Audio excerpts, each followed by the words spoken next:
dentro, eu acho que a menor já conhece, eu fico responsável pela coordenação desse curso.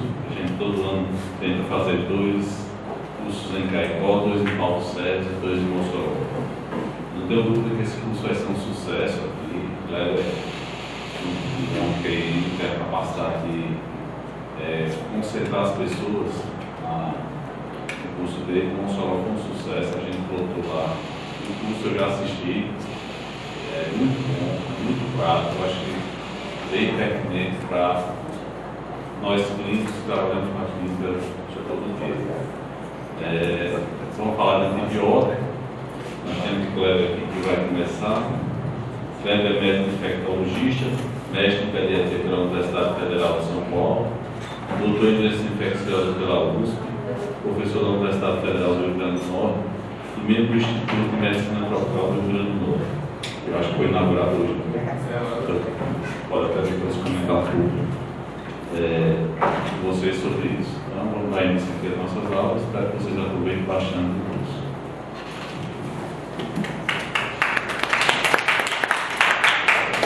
Bem, boa noite. A gente agradece o convite do CRM para vir aqui para discutir um pouquinho sobre antibiótico-terapia, né, com uma programação de fato bastante extensa, né? Amanhã pela manhã tem o curso N e a professora. Certamente vai ser uma jornada um pouco pesada, mas a gente acredita que é importante esse princípio, essa jornada do CRM de fazer essas discussões, esses cursos, porque a gente sabe, primeiro, assim, o quanto é difícil a gente estudar, né? Não é fácil estudar, porque a vida do médico é uma vida muito pesada, né? Depois de estudar sexta-feira à noite, né? É mais difícil ainda. Então, sexta-feira à noite, sábado e dia, mas é assim, médicos são assim, passam uma semana trabalhando e na sexta-noite se senta para estudar, né? Essa é a rotina dessa profissão, felizmente ou infelizmente é assim. Então eu queria começar essa discussão dos princípios do uso do antibiótico, abrindo para vocês se teria alguma pergunta, alguma dúvida sobre como escolher um antibiótico. Foi bom que você assim.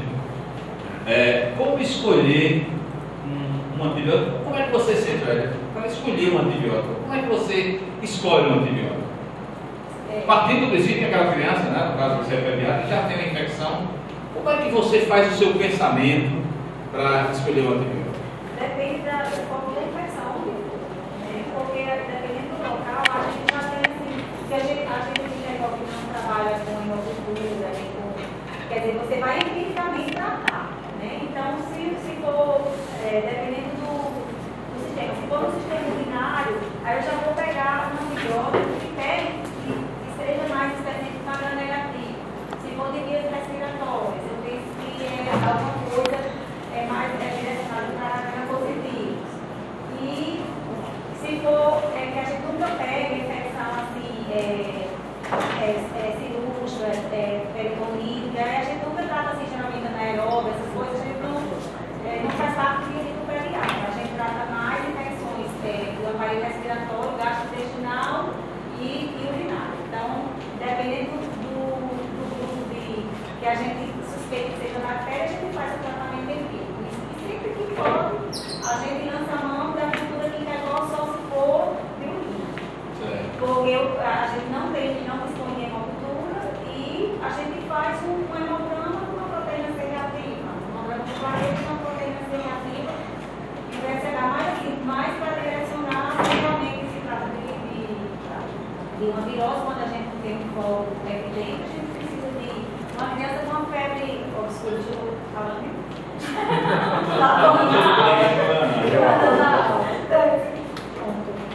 Tudo bem. Agora, quem quer falar, como é que você escolhe um antibiótico?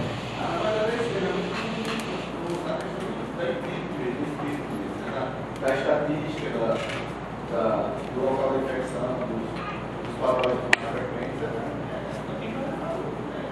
acho que a maioria faz Na dúvida. Tudo bem. Bem, usar empiricamente é na experiência do profissional. É uma forma também de usar antibiótico. está errado usar antibiótico empiricamente. Mas alguém mais quer comentar como é que você escolhe um antibiótico? Prescreve antibiótico? Sim, né? Sim. Como você escolhe? Estou sempre a mesma raciocínio de geração de joelhos, mas eu sempre tento assim, utilizar o antibiótico que tem o menor espectro para não gerar resistência. Porque como eu não trabalho com cultura, eu não tenho que ter esse cuidado a mais, né? A gente não sabe. Então essa linha vai sempre já pegando um pouco mais para qual o espectro desse antibiótico. Então vou pegar o espectro curto e sigo olhando para o espectro que eu acabo selecionando outros patógenos. Então também eu acrescentaria isso na raciocínio deles. Quer dizer, sempre buscando um espectro reduzido. Buscando um espectro reduzido. Perfeito. Alguém mais quer comentar? Como é que tu pensa para escolher um antibiótico? Também, seguindo a linha de raciocínio, foco, né, menor espectro, e de acordo com faixa etária, eu trabalho com todos, a gente tem uma seletividade por alguns. Imunizativas, a gente tem um pouco mais na nossa especialidade, mas basicamente é isso, menor espectro e tentando ver o foco definido. Pensando numa sepse, a gente tenta associar o antibiótico, por exemplo, ceftriaxona com clindamicina, até o ideal, não tem hemocultura, como o senhor falou, nem tem outro tipo de cultura não ser urinária, a gente tenta fazer essa rotina de ceftriaxona com clindamicina, dependendo se o paciente foi internado, tomou antibiótico esse dia, se ele vem da comunidade, enfim. Acho que é mais ou menos vai o que a gente traçando o caminho, né? Ok. Eu gostaria de acrescentar aí só o nível de concentração em determinado órgão que você queira especificar. Porque às vezes a gente faz uma cobertura com gram positivo e sabe que não penetra tão bem, não dá um nível, vamos dizer assim, certo tão bem naquele órgão. Muito bem. Alguém mais quer comentar alguma coisa? Como escolher um antibiótico? Senhor? Mais uma outra observação nisso. Primeiro, quando terminei, eu vou dar um exemplo. E a AS curava um Bafufo. Aí eu vejo na literatura, cifoprofilaxina. E sempre usando terapia, eu vou acompanhando. Certo. Viu sempre? Vai acompanhando pela literatura e vai adotando a conduta de acordo com. Perfeito. Ok.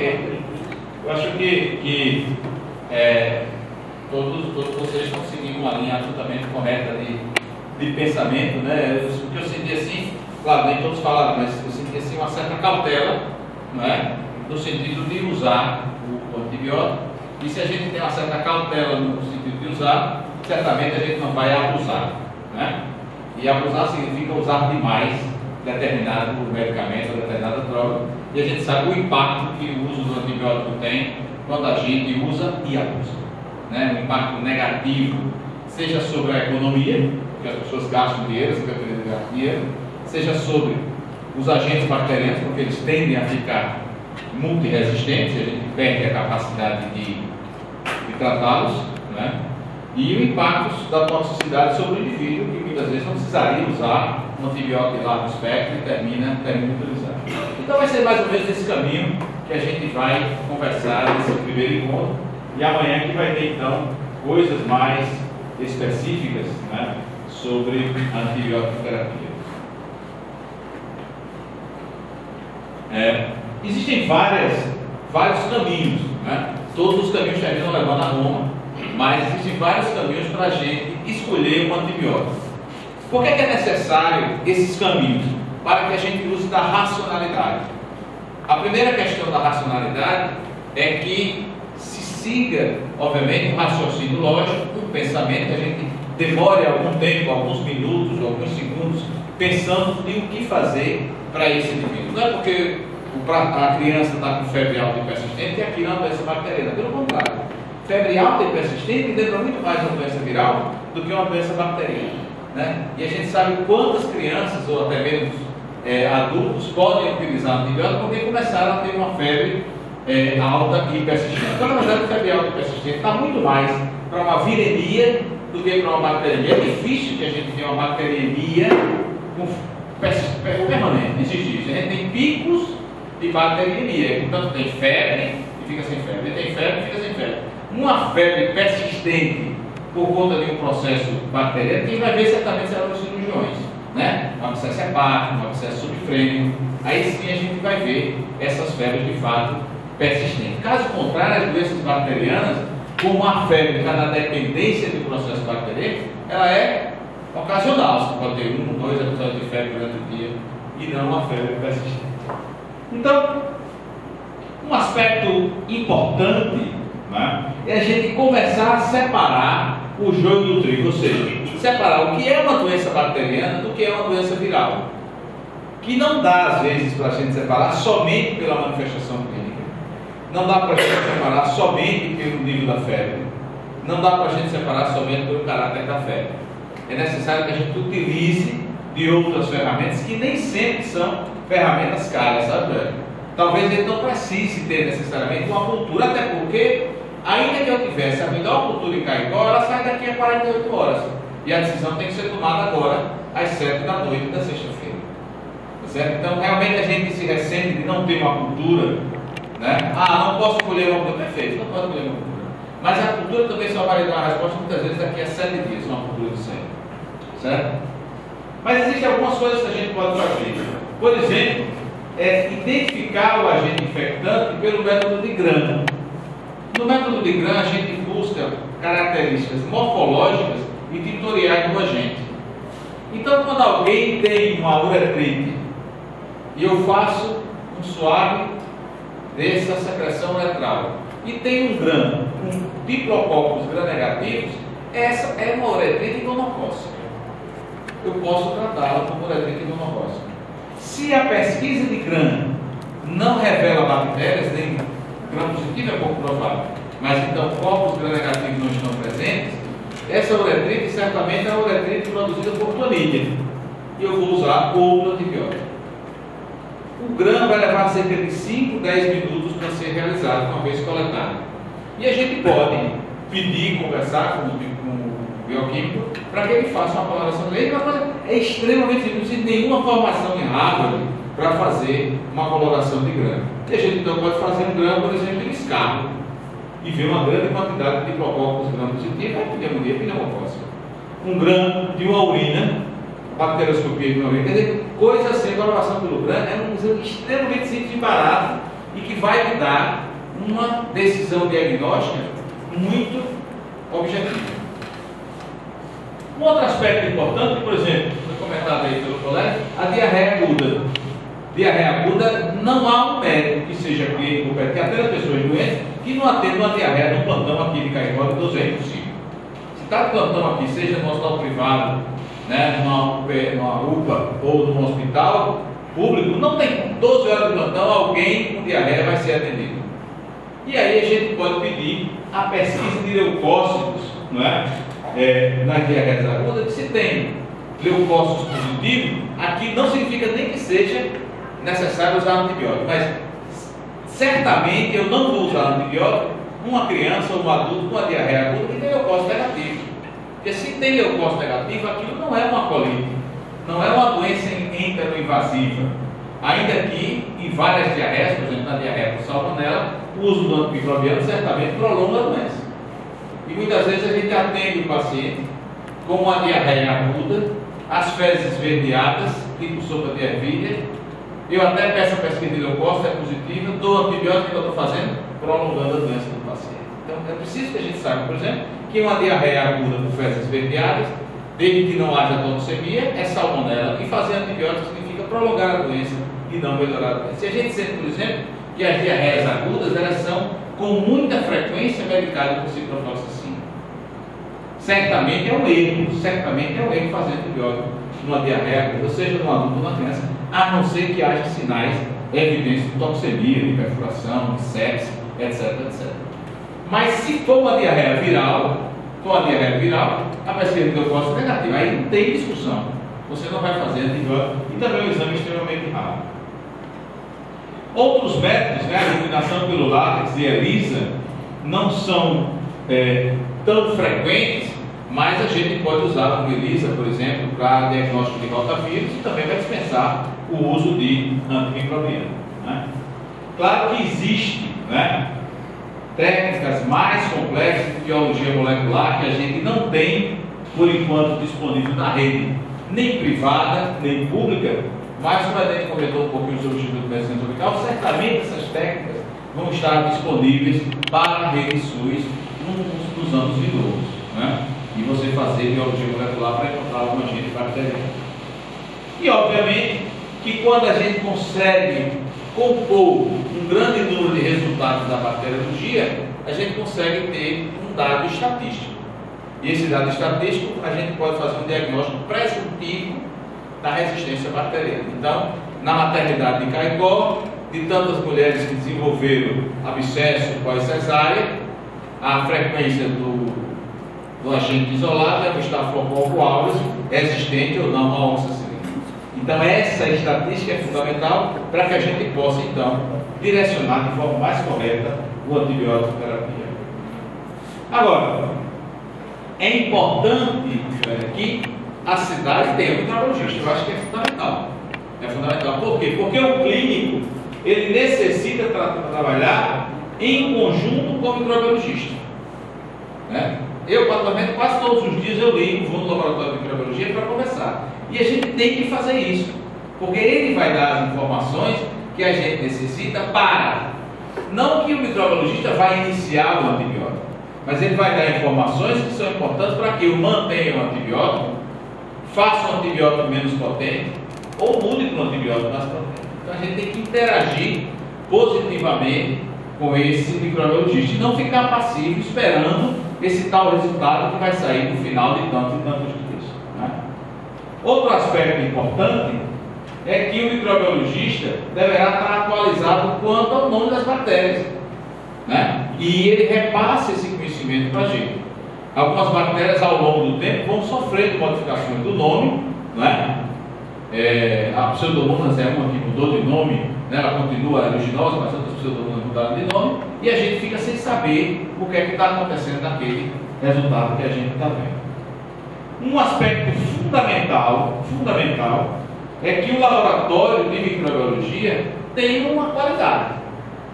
Ou seja, eu costumo dizer que pior do que não ter uma informação é ter uma informação errada. Então, quando fica o colégio diocesano, está para lá. Não. Eu me perdi agora em Caicó, né? E pedi uma informação que ficava pousada. E o rapaz então deu a informação errada, eu fui embora, eu não conheço minha cidade, me perdi completamente, tive que chamar um táxi lá na frente e eu vou atrás, que realmente fiquei completamente perdido porque eu não conheço a cidade. Então, recebi uma informação errada. Antes o rapaz me disse, não sei onde é pousada. Eu teria perguntado a outra pessoa.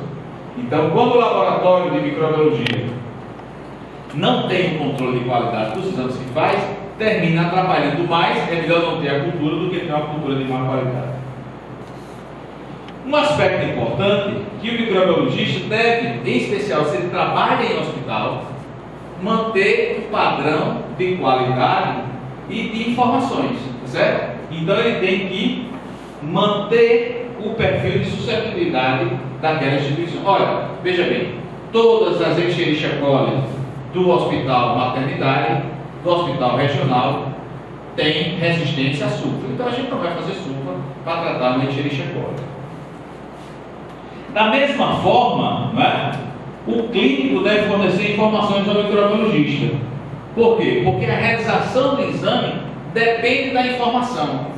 Por exemplo, se aquele espécime foi colhido em um paciente que está usando antibiótico, vou dar um exemplo típico, né? Você que trabalha mais com pessoas mais velhas, né, da terceira idade, não é raro que o velhinho, porque começou a tossir, né, foi no pronto-socorro e o clínico de plantão prescreveu um antibiótico para ele para um quadro pulmonar.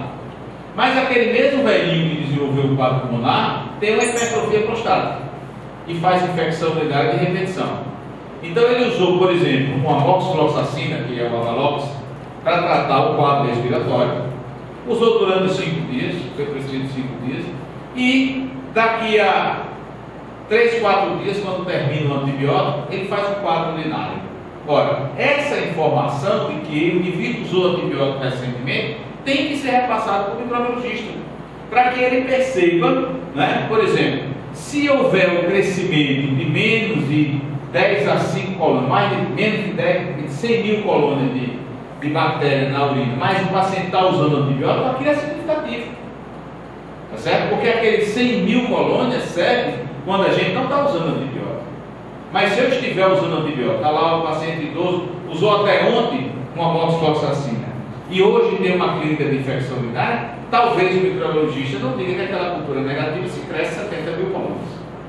Então eu preciso dessa informação, né? O meu trabalho não é uma linha divisória, mas há uma interação, né? Uma zona onde eu preciso interagir com o microbiologista, certo? A gente também tem que fazer o nosso trabalho, né? Inclusive, não tem a cultura aqui, eu estou mandando para Natal, né? Vai colher em Natal uma cultura de urina, mas eu tenho que dar essa informação para que o microbiologista possa trabalhar. Outro aspecto importante, né? O clínico deve informar se o agente é fastidioso. O que é um agente fastidioso? Fastidioso é um agente bacteriano que cresce lentamente. Então eu sou um clínico, recebo um vaqueiro, que trabalha com fazenda, faz parto de vaca, tira leite de vaca, mata animal. Esse indivíduo desenvolve uma febre, pode ser qualquer doença, mas pode ser uma brucelose. A brucela ela é fastidiosa. Então tem que informar, olha, você vai semear, vai cultivar esse agente, mas não jogue fora rapidamente não. Por quê? Porque a bactéria pode ter um crescimento lento e crescer só depois do 6º, 7º dia. Então essa informação, quem dá é o clínico. Quem suspeita de brucelose não é o paciente, muito menos o microbiologista. Quem suspeita de brucelose é a gente fazendo a história clínica, perguntando se aquele indivíduo tem contato, por exemplo, com cabras, com porcas, né, manipula leite de vaca, quer dizer, é um açougueiro. São essas pessoas que podem ter brucelose. E como em Caicó existe uma atividade pecuária muito próxima, né, certamente um caso de brucelose há de passar por aqui, antes de chegar, por exemplo, no Jesus da Trigueira. Então são informações que às vezes a gente julga não importantes para usar o antibiótico, mas são fundamentais, porque são elas que fundamentam a antibiótico terapia. A outra questão importante, quando eu estou querendo usar antibiótico, ainda não decidi usar antibiótico, é a coleta do material. Não tem como, também se a gente estiver de plantão, ou mesmo na UBS, ou no ambulatório, ou no consultório, sempre aparece alguém com infecção. Infecção é uma coisa bastante frequente, né? Então o que é que eu tenho que fazer? Eu tenho que coletar corretamente, é fundamental a coleta correta. Porque colher errado significa resultado errado. Por exemplo, se eu atendo uma mulher com suspeita de infecção urinária, não precisa ser a primeira urina da manhã, pode ser qualquer urina, porque se ela tiver infecção urinária, a todo momento ela vai estar eliminando a urina infectada. E aí, às vezes, o que é que eu faço? Digo, olha, minha senhora, só pode colher a urina de manhã. Mas como a senhora está com clínica de infecção, ela já vou passar um antibiótico, a senhora toma. Ela toma uma dose de uma quinolona, de uma ciprofloxacina, por exemplo, ou agora de 2, e vai colher a cultura, mas é óbvio que a cultura vai dar negativa, porque a cultura foi colhida na vigência de antibiótico. Resultado da cultura negativa, a paciente diz que o doutor errou. Me passou um remédio e eu não tinha infecção. Ora, por quê? Claro, porque eu colhi a amostra errada. Então o que eu tenho que fazer? Bem, é uma suspeita de infecção urinária? Qual é o problema? Agora está aberto, passa para lá, para deitar e colha. Não tem problema, não sei se é a primeira urina também. A primeira urina também, mas a gente quer ver os outros caracteres da urina, quer ver a densidade, quero ver detalhes, aí tudo bem. Mas para a infecção não precisa. Um outro aspecto importante do dia a dia é na pediatria. Por exemplo, uma criança tem faringite de repetição. E eu digo, poxa, eu quero saber se essa faringite é produzida pelo estreptococcus. Eu preciso uma coleta do suave da amígdala. Aí o menino, a gente, mesmo lá no Canal Santiago, a gente está fazendo laboratório, está menino chupando picolé, comendo pipoca, é uma experimentação mais bem do mundo, né? Vale no laboratório com ele, não vai dar nunca. Né? Pipoca salgada, cheia de sal, estou colhendo sal, a bactéria não gosta de sal, né? Não quer que a carne estraga, faz a carne de sal que tem, né? Então, o que é que a gente tem que fazer? É um suave de orofaringe, 4 horas de jejum.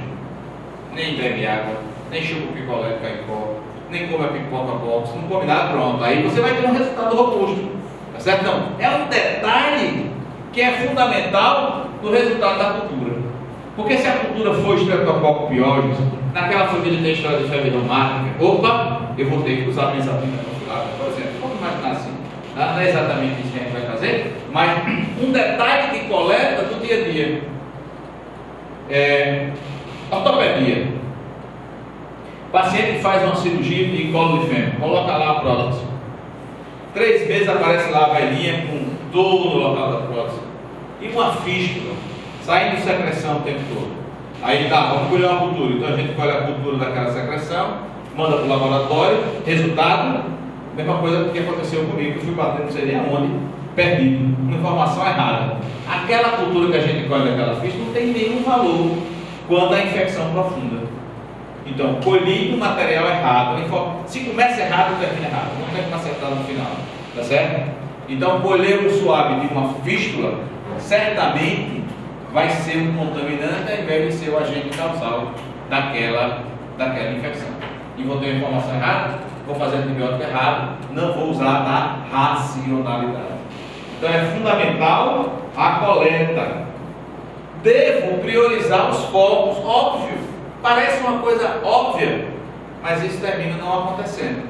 Então, nesse caso, a gente tem que usar o princípio do ladrão. Por que os ladrões estouram os bancos, os caixas eletrônicos? Por uma razão óbvia, que lá tem dinheiro. Né? Ele não fica na banca de feira, 10 quilos de dinamite, ele bota no caixa do Banco do Brasil, porque sabe que ele tem dinheiro. Então, parece uma coisa assim óbvia, colher a cultura do foco, mas a gente não colhe a cultura do foco. Um exemplo é esse. Ora, se o paciente tem uma prótese infectada, onde está o foco? Na articulação. Então vou ter que abrir a articulação e colher da articulação.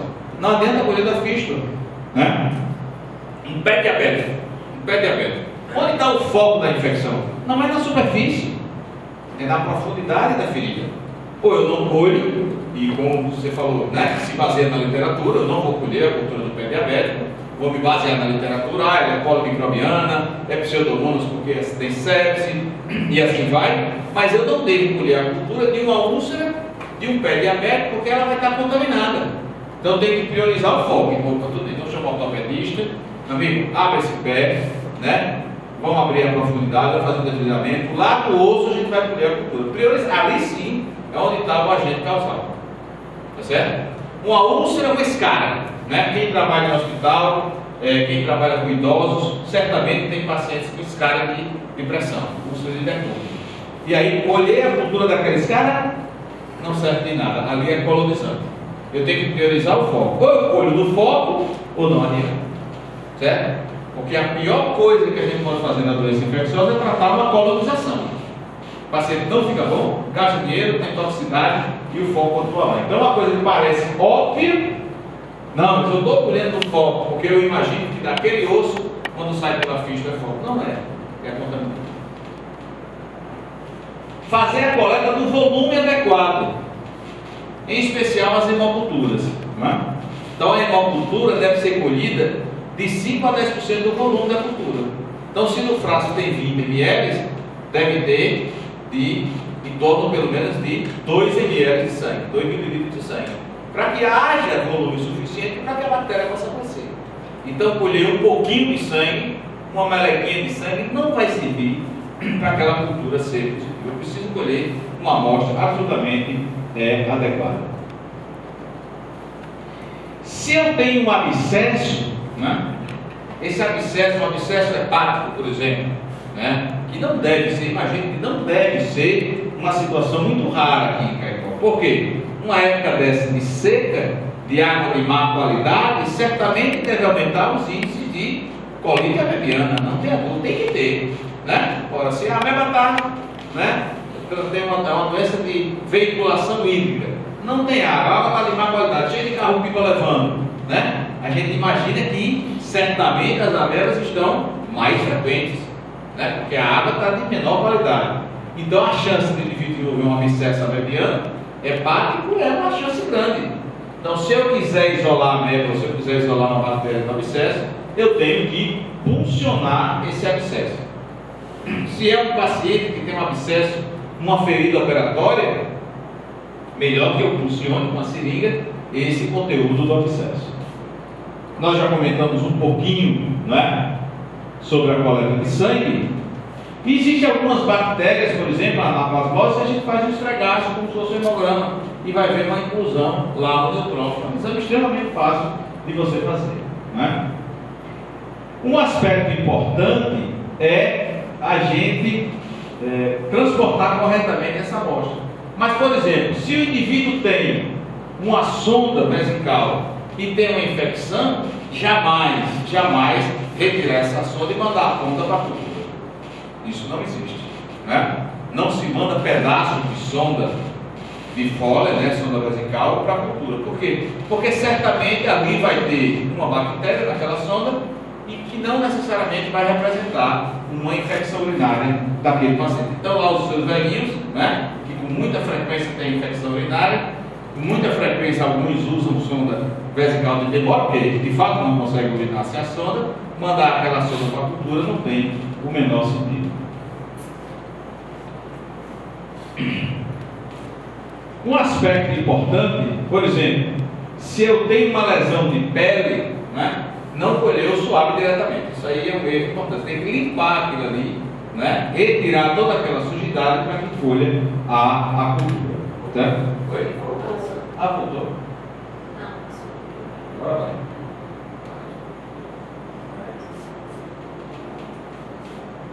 Um outro aspecto importante, por exemplo, uma conjuntivite, né, que é frequente, geralmente no verão começa a ter surtos de conjuntivite. E a gente acha que aquela conjuntivite é bacteriana. Pode ser. Mas conjuntivites bacterianas não dão surto. Quando a gente tem surto de conjuntivite na comunidade, essa conjuntivite certamente é uma conjuntivite viral. E não há a menor necessidade do uso de antimicrobiano, muito menos de corticoide para esses pacientes. Então, mas se você acha que é uma infecção bacteriana, então hidrata essa conjuntiva antes, limpa essa conjuntiva antes e colhe a cultura para saber o agente infeccioso. Todo material deve ser colhido e submetido ao exame direto, ao grande. Então, quando a gente pede cultura, tá certo? Não se pede cultura sem bacterioscopia. Por quê? Porque vamos imaginar que Joélia está com uma criança com suspeita de infecção urinária. E aí a gente já sabe como é aquele moído de colher cultura de urina para a criança. Bota saco coletor, pega saco coletor, passou 20 minutos, fez xixi, não foi. Quando tira o saco de urina, não é assim? Então é um processo muito complexo. E quando a gente colhe uma cultura de urina, por exemplo, no saco coletor, existe uma possibilidade de haver uma contaminação desse material. Tá certo? E essa contaminação pode se dar por qualquer agente. E esse agente que contamina pode proliferar. Então, quando você recebe essa cultura de urina, é bom que faça uma bacterioscopia. Se essa bacterioscopia da urina vem com cocos gram-positivo, alguma coisa está muito errada, porque cocos gram-positivo não vão dar infecção urinária. Infecção urinária é um atributo dos bacilos gram-negativos. Se eu faço um suave de uma garganta de uma criança, né, e vem cocos, vem bacilos gram-negativos, algo está errado. Porque se ela tem uma faringe amidalítica, essa faringe amidalítica é por cocos gram-positivos, que é o estreptococo. Então, a bacterioscopia vai guiar tanto o nosso raciocínio clínico quanto o raciocínio do microbiologista. E nunca é demais lembrar que algumas doenças bacterianas, ainda que sejam produzidas por bactéria, não têm o diagnóstico produzido por cultura, como é o caso da sífilis, leptospirose e clamídia. Então, o indivíduo com sífilis, o diagnóstico é feito por sorologia. Ainda que na fase inicial a gente possa fazer a pesquisa direta em campo sul, que também faz em campo nenhum. E só para não perder a oportunidade, se eu quero saber que o paciente tem sífilis, o exame que eu peço é um exame treponêmico. Né? Preferencialmente, não se pedir VDRL para dar o diagnóstico de sífilis.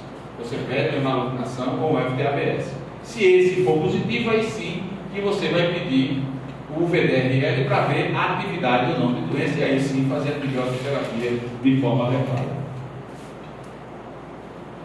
E aí eu pedi a cultura, né?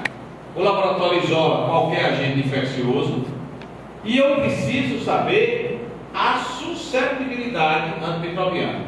O que é isso? O que é um antibiograma? O antibiograma é um teste feito in vitro, portanto fora do indivíduo que vai ajudar a predizer o resultado. Predizer o resultado daquele meu tratamento. Não é o tratamento, não é certeza de resultado. Por que isso ocorre? Porque a certeza do resultado a gente não tem absolutamente nada. Não existe nenhum fenômeno biológico que a gente saiba o que vai acontecer, né? Está vendo essa chuvada, o agricultor bota lá 3 caroços de milho no chão, cobre, a única coisa que ele sabe é que terra 3 caroços de milho não nasce o pé de feijão. Mas se o pé de milho vai crescer, se vai botar 5 espigas, 2 espigas, uma espiga sem dente, nada ele vai saber. Assim é a gente. Então, o antibiograma, ele vai ajudar, em especial, preste atenção, a grande ajuda, Joel, que você já colocou que não tem por aqui, né? A grande ajuda que a gente vai ter com o antibiograma é evitar um resultado ruim. Isso é diferente de ter um resultado bom. Tá certo? Preste atenção. O antibiograma, ele vai, a maior função do antibiograma é dizer que caminho eu não devo tomar. Ele não vai dizer o melhor caminho para eu tomar. Ele vai dizer, bem, se você vai sair de Caicó para Natal, não vá por Cruzeta de noite, porque está cheio de assalto. Vá pelo caminho, por outro caminho, porque é mais seguro. Tá certo? Então, aí eu vou para o Cruzeta. Se eu for para o Cruzeta, eu vou ser assaltado, né? Então, o antibiograma vai dizer exatamente isso, tá certo? Ele não vai dizer qual é o melhor caminho, regra geral. O que ele vai dizer é que caminho eu não devo tomar. Então, vamos trabalhar nesse sentido, tá certo? Trabalhar nesse sentido. Existem vários métodos de obtenção dessas informações. Existe método de difusão e método de diluição. Nos métodos de difusão, a gente vai comentar um pouquinho mais para frente também os outros, vai se estabelecer um halo. Todo mundo sabe o que é isso. Um halo ou uma distância entre o crescimento bacteriano e o disco do antibiograma. Quanto maior esse halo, quanto menos capacidade essa bactéria tem de crescer junto ao disco do antibiótico, mais sensível ela é. Quanto mais próximo ela cresce junto ao disco, mais resistente ela é. Então, quando ela cresce bem próximo ao disco antibiótico, é porque o antibiótico não está agindo sobre ela. Então, é dito que o antibiótico não exerce ação sobre a bactéria, portanto, a bactéria é resistente frente ao antibiótico. E se ela não consegue crescer e esse halo é muito grande, é dito que a bactéria é sensível a esse antibiótico. E esse resultado do antibiograma, ele pode sair S, sensível, R, resistente, e I, de intermediário. Esse é o resultado mais frequente que a gente recebe dos antibiogramas. S, R e I. Se o antibiograma for feito, por exemplo, no laboratório central, é uma meningite que foi coletada no livro aqui, é uma hemocultura que você está fazendo pela rede pública e vai lá para o laboratório central, por lá sempre, o resultado pode ser feito por concentração inibitória química. Então vem uma tabela de bactérias sensíveis e vem um número na frente. Bactérias sensíveis, né? Aí Escherichia coli, levofloxacina, né? No rol das bactérias sensíveis, concentração menor que 4 microgramas. Vai vir assim. O que é isso? Né? Vamos trabalhar o que significa isso. Bem, se é sensível, significa, portanto, que o agente infeccioso é capaz de inibir o crescimento bacteriano e você estaria autorizado a utilizar.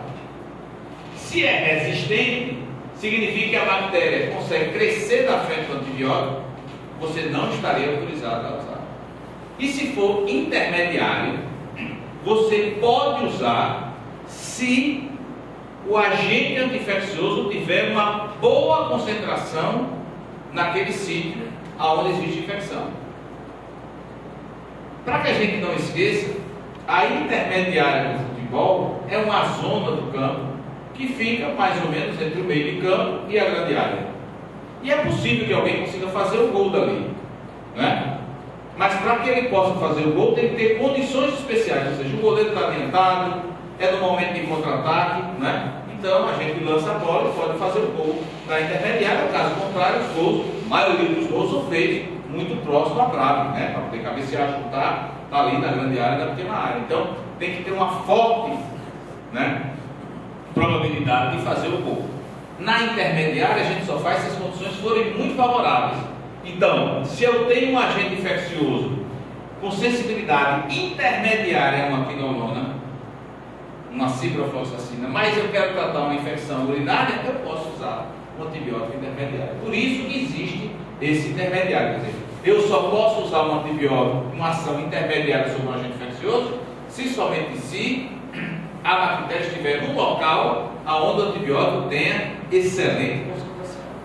Se houver dúvidas, a gente não pode utilizar. E a gente vai trabalhar um pouquinho mais para frente isso aqui. A tuberculose também é uma doença que a gente usa antibiótico. Aliás, é uma doença onde a gente usa uma combinação de antibióticos. A gente usa pelo menos 4 antimicrobianos, pelo menos essa é a recomendação atual: rifamicina, isoniazida, a hidrazina e o etambutol. E convém que sempre que possível a gente tenha um teste de sensibilidade, mas a gente esquece, né? Certamente muitos de vocês trabalham em unidade de saúde, atendem pessoas com tuberculose, pedem o exame de descarga e aí pedem só o exame direto, não pede a cultura. E a gente sabe que ao longo do tempo a micobactéria tuberculose tem ficado cada vez mais resistente aos tuberculoses. Então não esquecer que dentro dessa ação de uso racional de antibiótico a gente tem que tratar as doenças, a tuberculose com teste de sensibilidade, certo? Bem,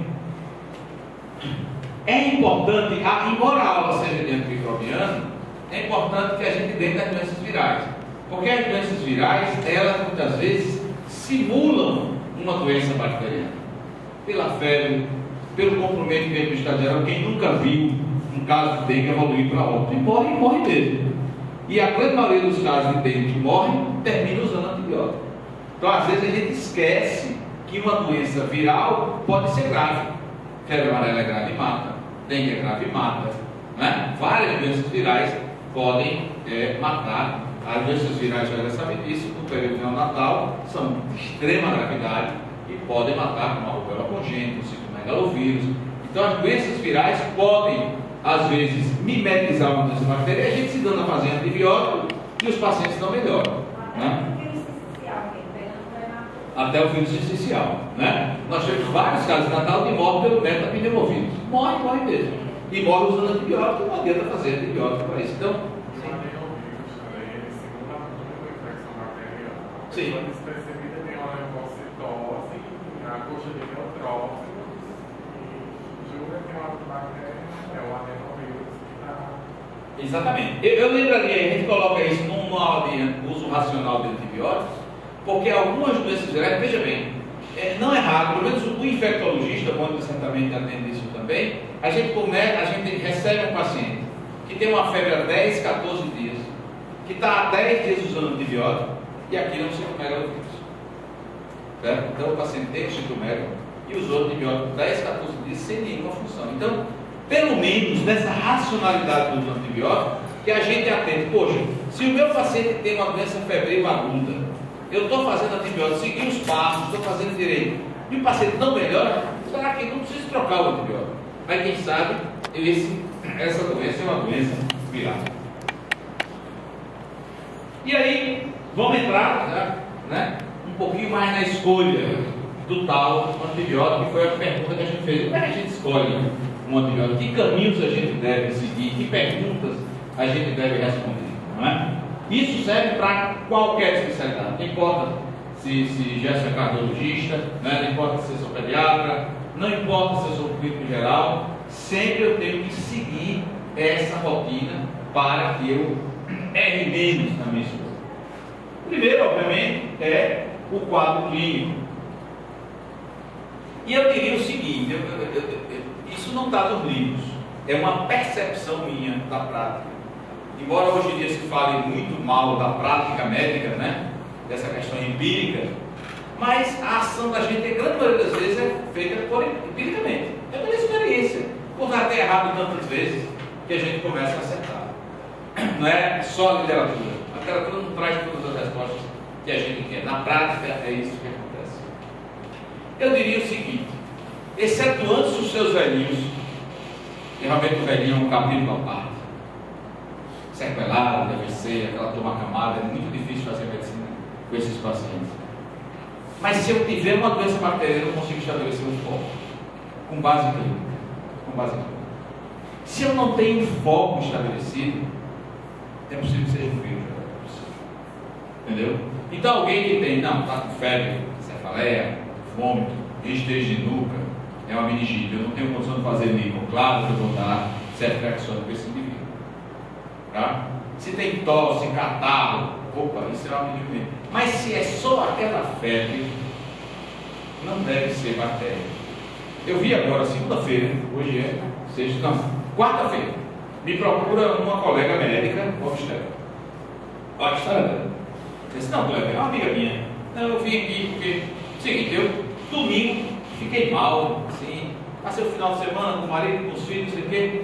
No domingo de noite, estava assim, um pouco reidoso, um pouquinho de febre, aí tomei umas para não foi segunda de manhã, não acordei bem. Aí tomei outras drogas. Aí fui trabalhar, né? Consultório, essas coisas. Quando cheguei de noite, 38,5 de febre. Tomei outras drogas. Né? Aí na terça-feira estava com febre de novo. E a boca começaram a aparecer umas feridas. Aí as drogas não estavam funcionando. Aí tomei Clavudim. É todo dizendo, juro por Deus, eu não quero chegar e dar pau. Tomei Clavudim. É, isso é a terça-feira, né? Aí terça de noite, febre de novo. Aí tomei outro Clavudim. Aí na quarta resolveu esse consultado. Aí viu que não estava dando certo. Né?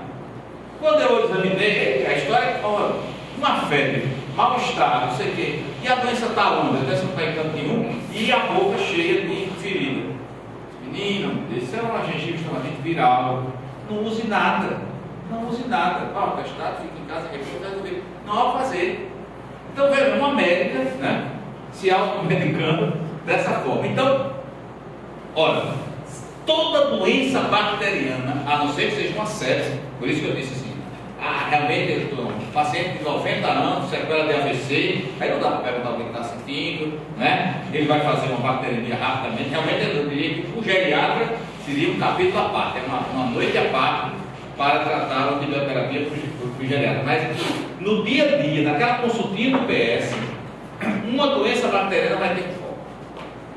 É um órgão que está afetado, ou é uma pneumonia, ou é uma gastroenterite, ou é uma infecção do trato urinário, ou é uma erisipela, ou é um abscesso, ou é uma sinusite. Mas não é essa coisa assim reimosa, que é o corpo todo, entendeu? Quem compromete o corpo todo são as doenças virais, porque são doenças virêmicas. Quando eu tenho influenza, quando eu tenho a gripe, o H1N1, o corpo todo dói. Quando eu tenho dengue, o corpo todo dói. Quando eu tenho um sintomélia, o corpo todo dói. Então, do ponto de vista prático, esse é o objetivo do curso, quando o doutor Heleno pede para a gente vir aqui, né? Quem sabe a gente consiga passar assim do gato, né? Uma dica. Então, uma primeira dica do foco, né? Estabelecer esse foco infeccioso é conversar com o doente e ver, poxa, o que é que está afetando esse indivíduo? São seus da face, é a faringe, é o otite, é a infecção urinária, é uma pielonefrite, né? É uma mulher que está com doença inflamatória pélvica, é uma grávida que está com endometrite. O que é que está? Não é só a febre, mas tentar estabelecer um foco. O estabelecimento desse foco se faz com base eminentemente clínica. É história e exame físico.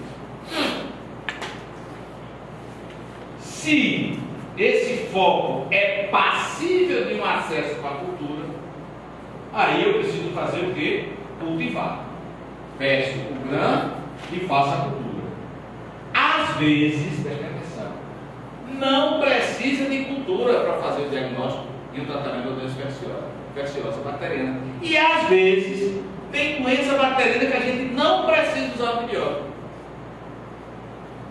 O exemplo típico da primeira situação é a faringe amidalite streptocócica. A de repetição a gente faz. Mas uma farinha, o menino tem 7 anos de idade. Começa com febre, dor eficaz, vômito. Você abre a boca do menino, a menina está vermelha, feito morango. Aqui na angina, não tem outro bicho que tem ninguém na frente. Não tem outro bicho que dê isso. Não precisa de cultura, tem a ver com antibiótico racional. Agora, se o menino está com febre, angina, né? As amigas vermelhas, uma plaquinha meia boca, não teve dor de garganta, vomitou, poxa, quem sabe isso é um vírus que está produzindo essa angina, essa faringite, a faringite viral, né? Se essa faringite viral se junta com tosse, ela pode ter todo tipo de agente causal, menos estreptococcus, portanto não precisa de uma. Não precisa de hemograma, não precisa de PCR, não precisa pedir soro, não precisa fazer nada. Tem uma coisa pessoal, esse menino tem tosse, tem. Está com rouco, está com rouquidão, tem rouquidão. No estreptococcus, nem da tosse, nem rouquidão. Por essa parte. Não é bactéria. Não faça antibiótico. Se a doença, a gente começou falando um pouquinho, se a doença é uma gastroenterite aguda, não, é uma desinteria vascular, Shigella só resolve com antibiótico. Mas salmonela é o pior. Escherichia coli é o pior. Certo? Uma gastroenterite aguda por salmonela é o pior. E por Escherichia coli eu induzo resistência. E eu prolongo a doença. Eu não queria mesmo, o médico tem que prolongar a minha doença, não quero ficar bom logo. Certo? Então, algumas situações a antibioterapia é lesiva para o paciente. Mas, claro, em outras situações, uma endocardite, uma derrame pleural, uma infecção urinária de repetição, são situações claras onde se estabelece a necessidade de se colher cultura do paciente. E aí eu preciso dar um antibiograma, mas que nunca está disponível na primeira decisão. O antibiograma está disponível daqui a 24, 48, pelo menos 48 horas para ajudar na decisão. E eu preciso saber um pouquinho da farmacodinâmica e da farmacocinética dessa droga que eu vou utilizar. A farmacodinâmica, para que a gente não complique demais na sexta-feira à noite, farmacodinâmica eu preciso saber duas coisas. Se o meu antibiótico é bactericida ou bacterostático. Por que eu preciso saber disso? Porque se o meu paciente for imunocompetente, isso não faz nenhuma diferença. Então faça a história, não, eu tenho 40 anos de idade, sou um agricultor, trabalhei até hoje, sexta-feira de manhã, e agora de noite comecei a ter tosse, ter febre, estou escarrando purulento, escarro ferruginoso, isso é uma pneumonia bacteriana. Tem que ter pneumonia bacteriana. Precisei fazer antibiótico. Eu sou um sertanejo, trabalho, tenho uma doença, não tem possibilidade de HIV, nada, não faz nenhuma diferença. Ser bactericida ou bacterostático. Mas, se eu estiver atendendo um diabético, se eu estiver atendendo um desnutrido, se eu estiver atendendo um doente com AIDS, se eu estiver atendendo um paciente com mais de 80 anos, se eu estiver atendendo um recém-nascido prematuro, faz toda a diferença. Por quê? Porque o imunodeprimido não tem neutrófilo. Se ele não tem neutrófilo, não adianta estacionar a bactéria porque o neutrófilo ir lá para você, ele não vai fagocitar. Entendeu? Então o antibiótico tem que ser bactericida. Quem é bacteriostático? Macrolide, eritromicina, claritromicina, é bacteriostático. Certo? Clindamicina, você comentou aí, é bacteriostático. Clorafenicol é bactericida para uns, né? Estrépito, hemófilos e menino, mas para grande, para todos os outros ele é bacteriostático. Né? A sulfadiazina é bacteriostática, o bactrim é bactericida, a combinação é bactericida. Então uma perguntazinha simples, mas que só vai importar se o paciente tiver um dano ao sistema imune. Agora, o problema é que quem faz medicina atende gente doente. E quem mais adoece de infecção são os imunodeprimidos. Certo? Preste atenção. Os imunocompetentes da infecção tem. Mas, no dia a dia, quando eu estou no plantão, aí vem sempre um diabético. Tem certamente. Não tem como dar um plantão aqui em Caicó, não tem diabetes. Não, tem que ter um diabético. Tem um calatão de insulina para erisipela. Aí vou tratar essa erisipela diabética com clindamicina. Pode? Não pode. Tá certo? Eu preciso dar preferência. Aí esse conhecimento do bactericida ou bacteriostático é fundamental. Porque bacteriostáticos não poderão servir a uma situação muito especial para pessoas com imunodepressão. Certo? Os pacientes cirróticos lá, né, da gastroenterologia, o cirrótico era um indivíduo considerado imunodeficiente, portanto não pode usar antibiótico. Não deve, né? Não é que não possa, certo? mas não deve utilizar um antibiótico bacteriostático, deve dar preferência a bactérias. A farmacocinética é o quê? É absorção, metabolização e eliminação. Ou seja, eu preciso saber o caminho que meu antibiótico vai tomar. Quer ver uma coisa? Eu sou um clínico de plantão e sou chamado, estou de plantão aqui no hospital regional, e sou chamado para ver um paciente que está desenvolvendo uma doença bacteriana no pós-operatório de uma cirurgia abdominal. Faz 24 horas que ele fez essa cirurgia abdominal e ele tem um ilho paralítico. Se ele tem um ilho paralítico, não posso fazer antibiótico via oral, mesmo que a doença dele seja simples. Por quê? Porque a farmacocinética, ou seja, a absorção da droga, vai estar prejudicada. Se é um paciente que tem, vamos lá para os idosos, idoso é assim, qualquer infecção tem diarreia. Às vezes a gente até acha que a causa da doença é diarreia, não é. Idoso tem infecção urinária e se apresenta com diarreia. Aí eu vou tratar a infecção urinária, a bactéria é sensível a ciprofloxacina, eu vou fazer ciprofloxacina, mas se o velho está se obrando, não adianta, porque eu comprometo a farmacocinética, ou seja, eu comprometo a absorção. Então eu tenho que tratar por via parenteral, para depois que ele virar a diarreia, fazer por via oral. Na pediatria é o vômito. Agora, se a criança está vomitando, como é que eu vou dar um remédio para a boca? Não posso, tem que fazer por uma outra via. Então essa farmacocinética se refere à absorção, metabolização, eliminação e distribuição da droga. A distribuição é um negócio mais complicado, mas é importante saber. Por exemplo, se eu tenho uma doença bacteriana com bactéria circulando no sangue, o antibiótico tem que concentrar no sangue. Portanto, quando eu atendo um indivíduo com pneumonia, que tem febre, calafrio, está fazendo bacteremia. Se está fazendo bacteremia, tem que ter antibiótico concentra no sangue. Não posso tratar essa pneumonia, certamente, com a claritromicina. Porque a claritromicina é um macrolítico com alta concentração tecidual. Não se trata doenças bacteriêmicas sem que o antibiótico concentre no sangue. Tem que concentrar, senão não vou tratar. A não ser em situações muito particulares que a gente não vai discutir agora. Então, quando a gente fala de farmacocinética, estamos falando de uma forma bem simples, né? Nada muito complicado, mas sempre é absorção, distribuição, metabolização e eliminação. Na eliminação, na metabolização, por exemplo, todo mundo sabe, os pacientes de overdose, né? Os pacientes hepatopatas, certamente eles têm uma lentidão de metabolização de drogas. Alguns antibióticos têm uma eliminação renal e nos nefropatas essa eliminação vai estar comprometida. Então são perguntas que precisam ser resolvidas, precisam ser respondidas para que a antibiótico-terapia seja feita de uma forma adequada. Eu vou contar um caso que a gente viu lá no Juseiro hoje de manhã. Quando terminou o centro de estudo, nós tínhamos uma discussão ainda com os alunos de um paciente com AIDS. Esse paciente chega no Giseiro com uma creatinina de 0,72. É uma creatinina que foi feita no início de janeiro, dia 8 de janeiro. E ele então tem uma febre, ele tem uma série de problemas e chega no Giseiro.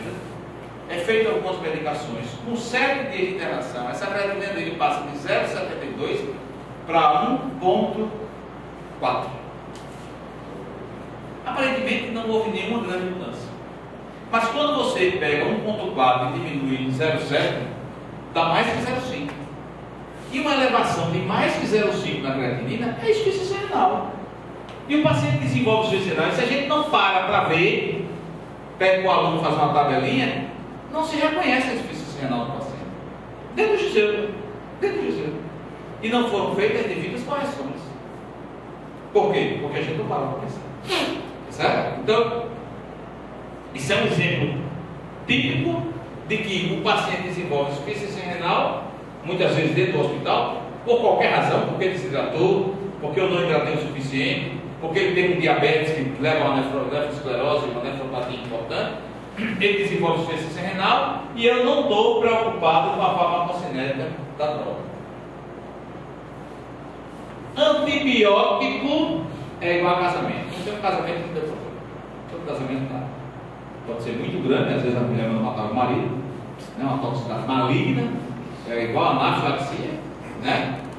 Mas a toxicidade pode ser pequena, uma tapa, um bufete, uma peixeirada. Agora o problema é casamento todo dá, uma confusão, se o cara tiver, quantos anos eu tenho casado já? 24, já tem problema já, porque eu tenho 25 já tenho. Se com 24 anos de casado tem problema, não está casado. Não é não, verdade? Você que já. Nisso você que já não está é o pai de Carol. Esse cidadão está ali, é o pai de Carol. Foi o Flamengo que está falando. Vamos mudar de assunto. Mas então, antibiótico, como eu disse, é igual a casamento. Usou, vai ter problema. Claro que vai ter, ou seja, não há como usar um antibiótico, não ter uma toxicidade. Uma toxicidade direta, uma toxicidade imunológica. Agora mesmo eu recebi um WhatsApp de uma paciente que estava usando Bactrim e está com o corpo todo pintado. É uma toxicidade. Né? Uma toxicidade pode se dar por uma disfunção orgânica, uma insuficiência renal, descompensação, insuficiência hepática. Mas alguns pacientes já têm essa toxicidade intrínseca, né? Ele já tem alergia, já usei e passei mal. Eu, particularmente, fui tomar uma norfloxacina, fui bater no pronto-socorro. Fiz uma reação alérgica, inchou a cara toda, doeu, eu achei que eu morri, juro por Deus. Tudo bem, em menos de 15 minutos, estava com uma forte dor epigástrica, nauseado. Chamei minha mulher, ela infectou no seguro, ela mostrava que eu estou tendo um choque anafilático. Vou morrer. Virei o saco de remédio, não acha nada, né? A gente só acha remédio quando os povos pegam. Quando a gente vira o saco das amostras, não tem um. Não tem remédio. E ela levou. Hã? Ela levou. Eu jurava que ia morrer de choque anafilático. Por conta de uma finolona no quadro que eu resolvi tomar. Né? Então isso é sensibilidade crítica, é minha, alergia minha, é outra coisa, a norfloxacina, tá? Mas isso a gente tem que trabalhar. Vamos conversar um pouquinho mais para frente depois, alguma coisa mais sobre isso. Mas tem que saber que toda vida que a gente prescreve um antibiótico deve alertar o paciente da toxicidade. E deveremos estar preparados para reconhecer essa toxicidade. E digo mais, se não tiver toxicidade, o paciente não está tomando. A não ser que seja esse negócio de cistido que é 3 ml. Mas se for um antibiótico mais prolongado, clavulonato, clavulin, né? A moxicilina clavulonato, vai amolecer as pedras, não tem como, vai ficar um pirão. Se você estiver usando clavulonato 7 dias, o cocô não tiver um pirão, aquele pirão mole, ele não está tomando. Tá certo? Porque é intrínseco do antibiótico. Tá certo? Então o antibiótico vai, em algum momento, dar uma certa toxicidade, que seja um curso muito curto. Tá certo? Mas vai dar uma dor epigástrica, vai dar um desconforto, uma cialopédia, um enjoo, diminuição de apetite, alguma coisa vai dar, porque antibiótico já é igual a casamento. E todo casamento é bom. Não tem nenhum que não tem. Certo? A eterna lua de mel, só nos livros e nos Se a pessoa lê a bula, nem toma. Eu hoje nem matei 5 pessoas para ler a bula. Nem sei se. Aí eu vou. Lê a bula e vai começar alguém. Eu tenho que ler na loja, mas você não vai dar nada. É, quando você vai casar, se ela for casar, você leu a bula de casamento, você leu a bula de casamento também. Bem, o outro aspecto é o custo, né? Que a gente deve estar claro nisso, na racionalidade do uso do antibiótico. Quer dizer, alguém paga a conta, seja o próprio paciente, seja o Serviço Único de Saúde, seja a Unimed, né, o convênio, mas alguém, e isso deve ser levado em conta. Né? Em tempos de vacas magras, que possivelmente é isso que vai acontecer nos próximos meses aqui no Brasil, né? O PIB caindo e tal, a gente deve estar bastante atento quanto a essa questão do custo do antibiótico. E também tem a questão política, porque agora mesmo a filha de uma colega nossa, de uma pediatra, que é anestesista, casada com um cirurgião, teve uma infecção urinária grave lá em Campinas, ficou no hospital da faculdade, lá em Campinas, e não deixaram usar nada além de ceftriaxona. E ela desenvolveu uma certa confusão mais feia do mundo, porque antibiótico também tem política de uso, e em alguns hospitais as pessoas são muito radicais e não deixam que se utilize esses antibióticos. Né? Como foi, eu não entendi isso. Era não deixar de usar a ceftriaxona? Não, só ceftriaxona. Só ceftriaxona. Era a idade da criança. Não, uma adulta, era uma médica.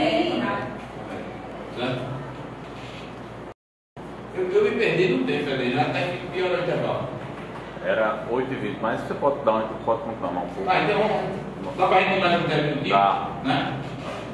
Bem, a determinação da suscetibilidade, a gente vai agora aprofundar um pouquinho, certo? Vamos exigir um pouquinho mais de atenção, porque essa é um pouquinho mais complexa. Você pode ter diluições sucessivas ou testes de substituição. Às vezes é possível, se você mandar um exame de cultura, né, e pedir cultura automatizada, e essa cultura for para alguns laboratórios de Natal, por exemplo, ou para o laboratório central, uma cultura de sangue, você vai receber um antibiograma com a determinação da concentração inibitória mínima, que é CIM, que a literatura americana, que é quem domina, chama de MIC. O MIC, para cá, o que é o MIC? Né? Vamos entender o seguinte, vamos imaginar, vamos fazer um exercício agora de imaginação. Né?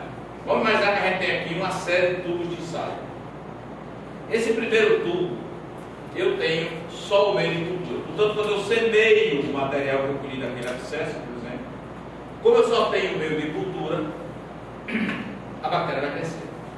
No próximo tubo eu coloco 1 miligrama de antibiótico e a bactéria cresceu.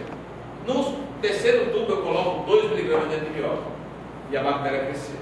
No quarto tubo eu coloco 5 miligramas de antibiótico, a bactéria não cresceu. E aí eu vou nesse tubo que a bactéria não cresceu, tiro essa bactéria e coloco num tubo sem antibiótico e a bactéria cresceu. Então essa concentração de 5 foi a concentração capaz de inibir o crescimento da bactéria nesse tubo. Por que a gente diz inibir? Porque quando eu tiro a bactéria dentro e boto num tubo sem antibiótico, ela cresce. E aí ele tinha 5 miligramas. Aí eu coloquei também essa bactéria num tubo com 10 miligramas. Quando eu tiro essa bactéria do 10 miligramas, porque ela não cresce, ela não cresceu em 5, vai crescer em 10. Quando eu tiro essa bactéria do tubo de 10 e boto no tubo sem antibiótico, ela não cresce.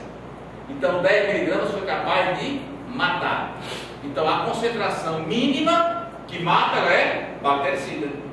A de 5 ela é mínima para inibir, é inibitória. E sempre se trabalha com essa concentração inibitória. O MIC ou 5. Concentração inibitória, quer dizer, é o mínimo capaz de inibir o crescimento da bactéria. Porque em 4 cresceu, em 3 cresceu, em 2 cresceu, em 1 cresceu, e quando não tinha nada cresceu.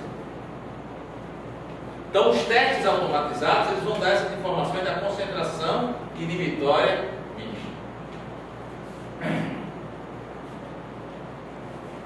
A concentração bactericida mínima, a gente já estudou.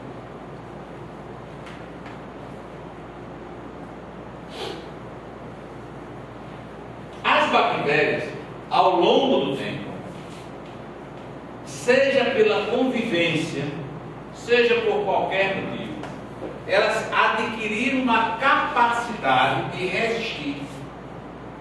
Como nós médicos, nós estamos resistindo à pressão do governo federal, não é assim?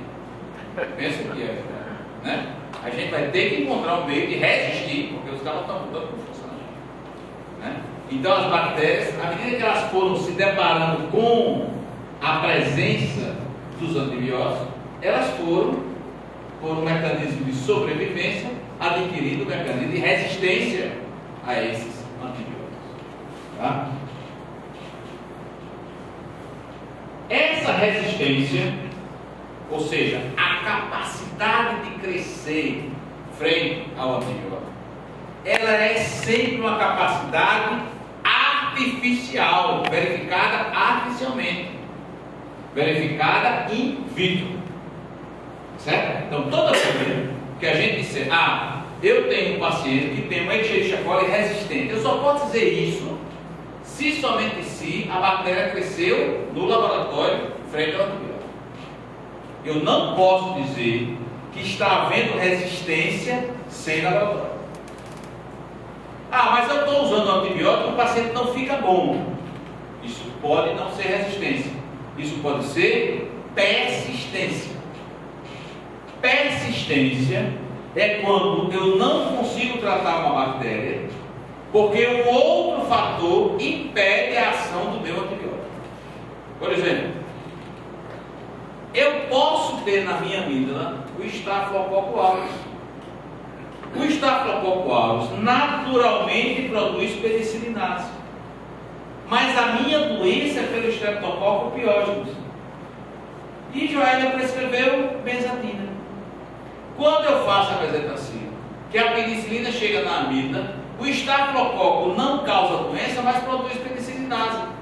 Destrói a penicilina e o menino não fica bom. Não é que a bactéria ficou resistente, é que um fator outro impede a ação do antibiótico. Tá certo? Por exemplo, se eu tiver um velhinho com infecção urinária e ele tem um catéter vesical, a presença da sonda vesical e a formação do biofilme impede a ação do antibiótico. Então não é resistência, é persistência. Então, a gente chama de persistência toda vida que um outro fator impede a ação do antibiótico. Como, por exemplo, um volumoso abscesso intraabdominal não tem circulação, não tem vaso. O antibiótico não chega. É óbvio que o paciente não vai ficar bom. Se, por exemplo, um obstetra esquece, e Deus o livre, uma compressa na barriga do paciente, ela não vai ficar boa no processo infeccioso. Por quê? Porque a compressa impede a ação do antibiótico. Então o tratamento vai ser a retirada da compressa e não a mudança do antibiótico. Tá certo? Então toda vida que se estiver falando de resistência, se está falando de uma aí precisa, já entendi. Aí precisa do antibiótico. Né? Só posso dizer que é resistência quando eu tenho um antibiograma revelando este fato. Certo? A resistência ela pode ser natural, ou seja, está dentro do cromossomo da bactéria. Mas essa resistência pode ser adquirida. Ela surge pelo contato contínuo e frequente da bactéria com o antibiótico. Se a gente lembrar, vamos voltar lá para a microbiologia, imaginar que a gente tem uma bactéria e essa bactéria tem DNA.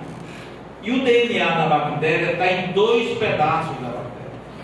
Pode estar lá no cromossomo, portanto é um DNA que está no cromossomo, é o DNA cromossomial. E pode estar no plasmídio. A bactéria tem fragmentos de DNA dispersos no citoplasma. Esse DNA que está no plasmídio, portanto disperso no citoplasma, é capaz de ser trocado com o plasmídio de outras bactérias. Transdução, conjugação, qual é o mecanismo que interessa aqui? Mas o que importa é que bactéria é igual a gente, algumas são promíscuas. Trocam material genético com espécies semelhantes e até com espécies diferentes. A Klebsiella, por exemplo, é uma bactéria extremamente promíscua. Onde tem Klebsiella, ela está trocando material genético, esses plasmídios, que são fragmentos de DNA, com outras bactérias. E nesse troca-troca, ela pode receber um pedaço de um DNA que indique que ela fica resistente. Certo? Essa resistência que a bactéria pega de outra é uma resistência adquirida. A resistência que está no cromossomo, na natureza da bactéria, ela é uma resistência natural. Por exemplo, ninguém nunca tratou uma pseudomonas com penicilina cristalina. Nunca, pode esquecer. Não houve essa prescrição da gente admitir uma criança, um adulto, um velho com infecção de pseudomonas e prescrever penicilina cristalina. Por quê? Porque a pseudomonas é naturalmente resistente à cristalina. Você não vai conseguir tratamento que bota um caminhão de penicilina em cima dele. Já você pode ter usado, houve uma época, muito tempo atrás, que se tratava o Staphylococcus aureus com penicilina cristalina.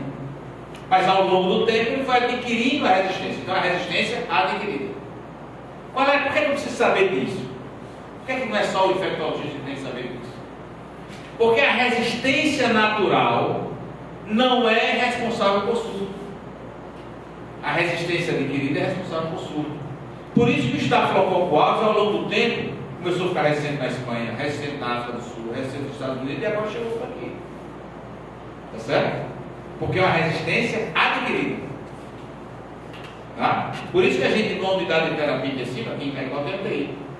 Então, você vai ter lá dentro da unidade de terapia intensiva vários gram-negativos com resistência adquirida, que há 15 anos não era, mas que agora são. Acinetobacter, Klebsiella, Serrácea, Proteus. E essa resistência adquirida, se a gente não lava a mão, vai disseminando da UTI para o berçário, para a unidade neonatal, para o pronto-socorro, e a gente vai disseminando essa resistência em toda a comunidade hospitalar. Por isso que a gente tem que saber o que é uma resistência natural ou adquirida. Ok? Alguma dúvida nesse primeiro pedaço? Vamos parar por aqui, dar um intervalo. Quanto tempo? 10 minutos. 10 minutos, tomar uma água e a gente volta com o